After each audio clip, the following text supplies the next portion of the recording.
Welcome back to the MizzouToday Show, brought to you by On3 and Rivals. Joined again, and always, by Kyle. Man, I haven't said your last name in a while, and I'm going to get it right. McAreavy. Nailed It's it. just Kyle and I for the show, like always. Instead of just doing a full kind of basketball outlook right now, and we'll talk about the Tigers hoops at the end, and Kyle kind of give you a rundown for this Texas A&M game. Thought I'd give you more of just an evergreen topic, something that's a little bit bigger right now for Missouri. And that's the naming rights, the new naming rights initiative for Memorial Stadium. Kyle's going to give us kind of a rundown of it. And then Kyle, I thought we could play a fun game on, what we want it to be. And we've done this on the board. There were some fun ones on the board. I'll read them once we get there. But can you kind of give us a rundown of, what this kind of looks like? It felt like it came out of nowhere, a little bit of a news dump on Tuesday when it came out. But what does this naming rights initiative look like for the Missouri Tigers? I'll say it probably felt like it came a little bit out of nowhere. It was told to a group of media while we were at a women's basketball press conference. Not the full thing. It was just said, "Hey, there's some news coming at 2:05 or 2:30," and the press conference was set to end at like 1:45 as a way to tell us like you can stay here and write if you want. So we were all freaking out that it was something monumental, you know. Basically it's Faurot Field at Memorial Stadium is where the Tigers play football. Memorial Stadium is going to be renamed. Memorial will most likely be removed from the name unless the corporate sponsor decides that that's part of what they want involved there. It was originally named for Mizzou students who died in World War I. It's going to be changed as a way to increase athletics revenue. If you look around the league, I think I can't remember exact numbers, but it's generally somewhere around $3 million a year for other major stadiums that have done naming rights deals like this. Over, $3 million a year over 10 or 20 years or whatever. It's naming rights deals for stadiums go a long time. It's just a way to increase revenue. I mean, the Tigers have tried out a bunch of things. That's part of why there's going to be a new north end zone, right? All of that's going to be really expensive to sit in, except probably the hill. That's a way to increase ticket revenue. There's that new section on the baseline at basketball games. It's expensive tickets to increase revenue. Ticket prices themselves just going up around the stadiums because you have to fund all this money that's now going to athletes and is part of revenue sharing. So this is another way to increase revenue. And I will say part of the release was that the Tigers do plan to find a new way to honor the former students who lost their lives in World War I. What that will be is yet to be decided, but they're not just, passing that off. They're just finding a new way to honor those students. I think that's a good way. That's a good thing to do. And I'm sure that you're not going to announce that right away. You're going to take your time. You have to do it in the right way. The stadium's been named for over 100 years now. 100 years this season. Yeah, a big part of the release was like, as the stadium hits its second century, it will change names. It's like, it's been 100 years of Memorial Stadium. And so, I think it is a good way to kind of remember that as well, keeping the memorial in another sense of where it is, because there was a lot of backlash, a lot of outrage from some people that saw that and weren't too pleased. But in that same sense, this is kind of the turning of the page in the Laird Veatch era. You mentioned, the baseline advertisements, moving back the student section, putting in more seats there, the north end zone continuously being worked on. This is just where college sports has to go now. It is very unfortunate, for those that, like the history and the traditions of those names. Maybe there's going to be more, SEC teams, Power 4 teams out there that will do the same thing soon. There's some Power 4 teams that already play in stadiums like that. Part of that being that they are NFL stadiums, but others as well. Even, Arkansas. I think isn't that one Walmart Field or maybe I don't know. There's a massive Walmart thing. I'll look it up here in a second. But I thought I'd run through just some of the fun names that kind of came with this. Before we do that, I just want to say I was surprised that this did not also come with an announcement that they would do the same thing for Mizzou Arena. It seems like that's a pretty easy one to also do, where like you wouldn't also be changing the memorial aspect of it. It's just changing a generic name. I was surprised that that was not part of it, and it would not shock me if that also comes along fairly soon. Yeah, that feels like the next one in the dominoes of all these changes and the name changes that come with it. And you're right there, just with it just being more of a simple one of just Mizzou Arena and not like the Hearn Center like it was, where the men's basketball team and the women's basketball team played before. Just running through some of those ones that were in our forum on the threads, Veterans United Stadium, of course, just kind of pointing out some of these bigger brands that are in mid-mo or just connected to the university. Edward Jones is one that comes up, and it also ties into the Fortune 500s that Drinkwitz kind of created some headlines with during the season, talking about looking for more support from those bigger, larger companies throughout the state. Shelter Insurance Memorial Stadium. I said the Sub Shop Memorial Stadium, and one of our regulars on the board pointed out that you don't need to keep the memorial. I said I think you kind of do it this one because Sub Shop for Sub Shop, yeah, just for Sub Shop, and then Panda Express was a big one. And realistically, we don't know, what the pecking order looks like. Who's already even contacted or reached out to Missouri, or even if someone has already. But I mean, what's kind of the realistic thought process do you have for this, Kyle? Well, yeah, as you mentioned, we don't have any information on who's reached out or anything. Mizzou will go through an outside group to kind of get corporate ideas together and try to take bids or however that process goes. There will be more information as it goes. Veterans United's an interesting one. That's one of the bigger employers in Columbia, and at least kind of keeps the veteran memorial aspect around. I honestly don't know. It's naming rights were always something that I kind of came up on as a kid because this Seattle Seahawks, my football team's field, kept changing when I was a kid, and it always bugged me.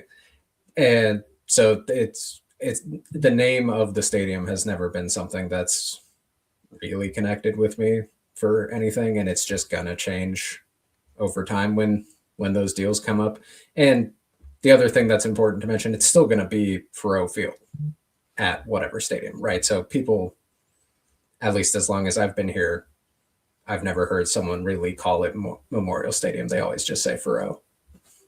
Yeah, exactly. And I think from, even like a writer's perspective, I think this was the first year that AP Style said, you can write Faurot. You don't have to write Memorial, because there is like every school, in every conference has a memorial stadium. There's a lot of memorial stadiums. Yep. I did get it confused. I was thinking of Kroger Field. The other, large grocery store is where Kentucky plays. So there's already one there. Going through the SEC, of course, First Bank Stadium in Nashville, where Vanderbilt plays. That's, has a sponsorship there. Mississippi State is Davis Wade, so no sponsorship. Kentucky, Kroger Field. Keep going down the list. Memorial Stadium. I'm looking at capacity wise. So if you hear these in a specific order, I'm going by capacity. Vaught Hemingway Stadium is where Ole Miss plays. So not too many just in the SEC right now. Arkansas is Reynolds Stadium, Reynolds Razorback Stadium, William Bryce, South Carolina. Yes, there's not too many right now just in the SEC, but Mizzou, is not one of those more traditional blue blood schools, and you have to get ahead of the curve in this scenario.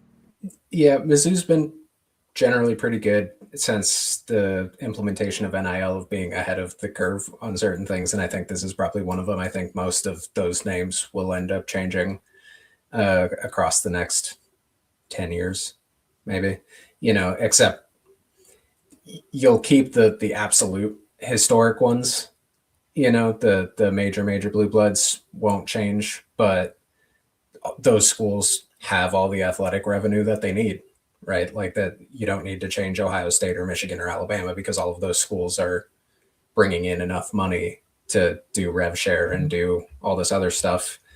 It's the schools like Mizzou that kind of need to find an edge somewhere that are going to make this change. Looking at it from another sporting capacity as well, Kyle, I know like the next, you would expect it to be basketball. Do you feel like there's, any sense of even going down the list even more with softball being more of a sport that a lot of Mizzou fans are attracted to, that they would do something there?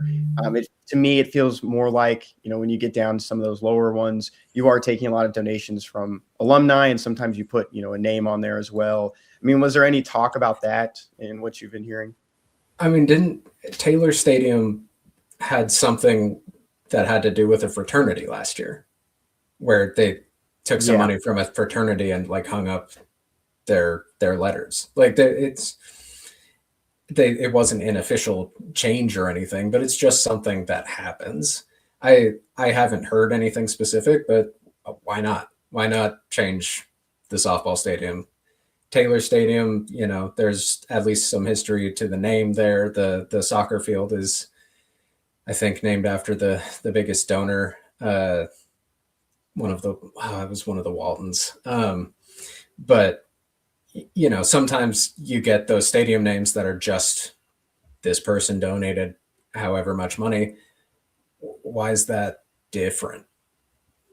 Why, like all these, in Oklahoma State example, just from my college years, T. Boone Pickens Stadium, the football field, why is it different to name it after T. Boone, who gave $100 million, however much money, I don't know exactly how much money, to help build that stadium, versus a company that is giving you that same amount of money across 10 years to buy the rights? Like it doesn't, I don't really see a difference there. If you name it after, Faurot Field, after Don Faurot, like there's at least history there. There's something there to that. But if it's named after a donor anyways, like what's the difference? One of the best scenarios we saw with that as well was the weight room for Missouri football was named after Cody Schrader from a donor. It wasn't even Cody Schrader paying for it, but I believe it was the donor who got Cody Schrader on Missouri's radar. So that's always a good thing as well. I think a lot of people are more, not respectful, but more appreciative when it's named after someone that lifted up the program, and it wasn't just, the donor. And I think that's a very, good move by the donor as well to put that name into someone who kind of, feeds that like show me mentality that Missouri is all about.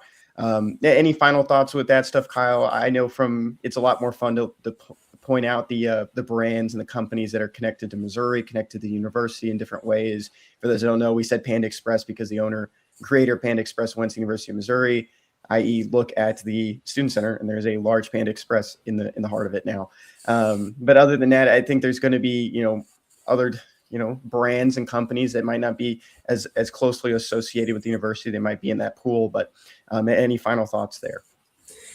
I guess just in general, more information will come out as the process is moving along. Whatever it is, it's going to feel a little bit more like professional ball. Like pro teams have all been doing this for a long time. I think there's probably, I'm sure there's a couple stadiums that are just named after the team. Still Yankee Stadium, obviously the primary example there, but like most baseball fields, stadiums, football stadiums have a corporate sponsor. It's just a way to bring in more money. And for the memorial aspect of it, I do understand why people would be upset about that. I'm sure the calls with family, descendants, probably not the most fun calls. I have confidence that the school is going to do something to, something will be well done to continue to honor those former students. Maybe, it looks like a more traditional war monument or something, and it's just a list of names out in front of the main entrance, and then people see them every time they go in.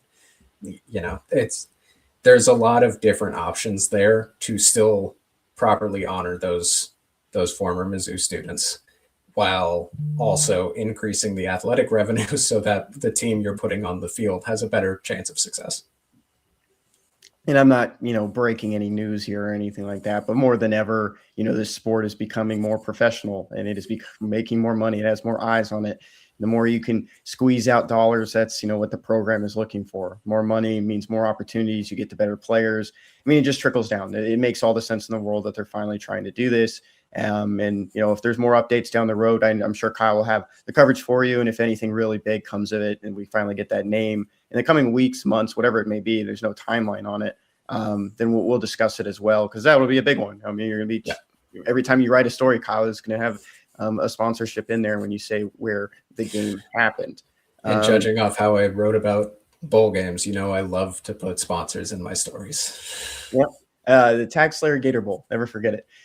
Quick read from our sponsors of Rhoback before we get into some basketball talk with Kyle. There's only one way to describe Rhoback: best fit, best feel. For those who aren't familiar with Rhoback, they're completely changing the game with their incredibly comfortable active wear. Rhoback has released so many items within their new licensed game day collection, and it's our favorite. With novel polo designs and clean hoodie and Q-zip designs for some of your favorite schools, it's definitely worth checking out. Nobody else on the market is pairing these level of custom designs with this quality of activewear. And Kyle, I've been seeing the little stripes on the back of the polo just out in public. And sometimes I just want to tap the person on the shoulder and ask them if they want this code. Rhoback's everyday shorts or their Delta Performance pants are the perfect pairing as well. They're both super comfortable, have an elastic waistband, and great fabric that is made to have the appearance of a nice short look, but the comfort for a day on the move. Rhoback has been proudly leading the NIL charge, having signed partnerships with multiple college football stars, past and present, and are becoming the go-to brand for college athletes across the country. Use the code MIZ20 on Rhoback.com for a generous 20% off for all new customers through the end of this week. That's spelled RHOBACK.com. That's 20% off all performance polos, shorts, and more with code MIZ20. Kyle, you're in Columbia right now, but the Missouri men's basketball team is in College Station, Texas. I should have gone to this game, and I'm sorry. I'm in Houston right now. I didn't even think about it. I went to this game in 2024. Yeah, 2024. It was before I was in this job. Both of us were in this job, but you were still covering the team for the newspaper in Jefferson City. This game, Kyle, Missouri is still in that kind of do or die mentality, trying to scrap together as much wins as possible for the SEC tournament to build that resume, to be a team that plays in the NCAA tournament, trying to get one of those last bids. Been in the discussion of like the last four in, last four out, next four out these past couple of weeks. Going into this one, Kyle, what should Missouri fans know for this one? It is at 8:00 here on Wednesday when we're recording this on the SEC network. So what are some of your keys to the game? The primary thing to know is, man, I love 8:00 tips. It's just great when you're working for the game or working covering the game. Texas A&M's pretty good. I mean, they're 7-3 in conference. One of the teams in front of Mizzou right now. Let's see. Going into Saturday's game at South Carolina, I was considering it pretty much a must win because of how the rest of Mizzou's schedule looks. This one, if Mizzou can swing it, great. That makes the rest of the outlook look a lot better. If they drop this one, I don't really think, I don't think that a necessary win tonight factors much into where the team stands for me personally.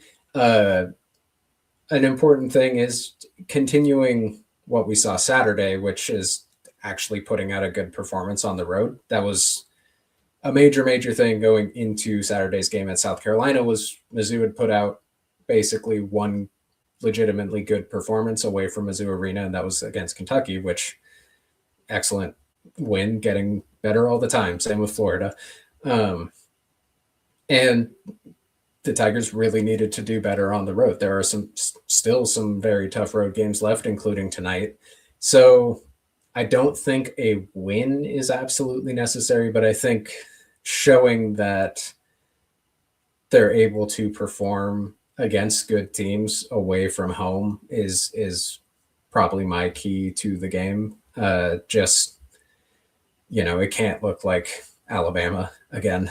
You can't have another game that looks like that. It's got to at least have some fight and be, show signs of improvement in that area where it's not just coming against a team like South Carolina. In this Aggies team, new coach, it's going to look a little different. Wade Taylor is no longer on this team, so I think Mizzou fans would probably be a little bit happier not having to watch Wade Taylor dominate and hit a three-pointer right in your face. That was the closest game, I think, too, for Missouri against Texas A&M. The game I went to, it wasn't close, and that was also in the 0-18 season. Dennis hasn't beat Texas A&M yet.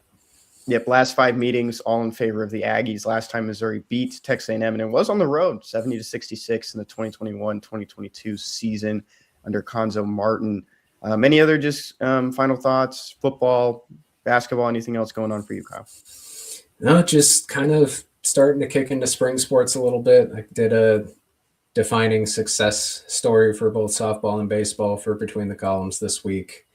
Softball kind of breaks down to go 500 because that gets you in the NCAA tournament again after 1 year out. And baseball is stay healthy mostly and just win more than one SEC series. So slightly different levels of success between those two programs. But yeah, softball's already started. Baseball starts Friday, which wild that Diamond Sports are starting before Valentine's Day, but that's where we're at because the season has to take forever. So yeah, we're back into a crossover season, not necessarily the crossover season that usually gets talked about in our business. You can, find all of Kyle's work, especially in the Diamond Sports. And there's probably not too much coverage there right now with both programs trying to get back on the upswing. But you can find all his work at MizzouToday.com, and you can find him on X at Kyle_McAreavy. I've been your host, Kenny Van Doren, and we'll see you guys next week. Don't know yet what we'll be talking about. Maybe we'll see what the trajectory is for this Missouri men's basketball team. Maybe we'll talk about some football with the combine coming up in the next couple of months and what's kind of been trending for those guys. But until then, have a safe week, and we will see you.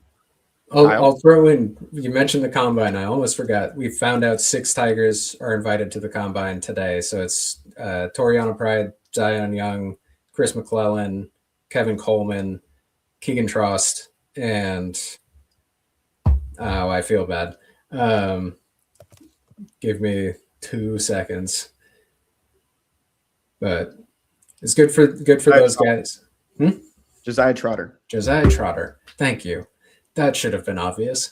Good for those guys. An excellent chance to showcase their skills. You got guys like Trotter and Young who are pretty much guaranteed to go pretty high. But guys like Toriano Pride, probably Chris McClellan, I've seen kind of rising up boards recently, which is good to see. I think he's a very impactful guy who maybe got overlooked a little bit because of the success of the edge room. A guy like Toriano Pride can really improve his stock, and that's, really good opportunity for all 6 of those guys. Maybe we'll get him on the show, but Jacob Infante, who you've spoken to him for a story before last year with the draft prep. He texted me and he said he was a little bit surprised because he hadn't seen much draft buzz at all for Toriano Pride. So this is an awesome opportunity for him. We beat it to death. The back half of the season, he looked more like that Toriano Pride that was promised from Clemson. It wasn't the best first year with the Tigers. Second year, he really improved down the stretch. So it'll be fun to kind of track those guys, and we'll talk about them more in the coming weeks. And then once the combine happens, and then the draft in April. Again, have a safe week, and we will see you guys next Wednesday, and we'll try to map out what the state of Missouri athletics looks like then. It's forever changing.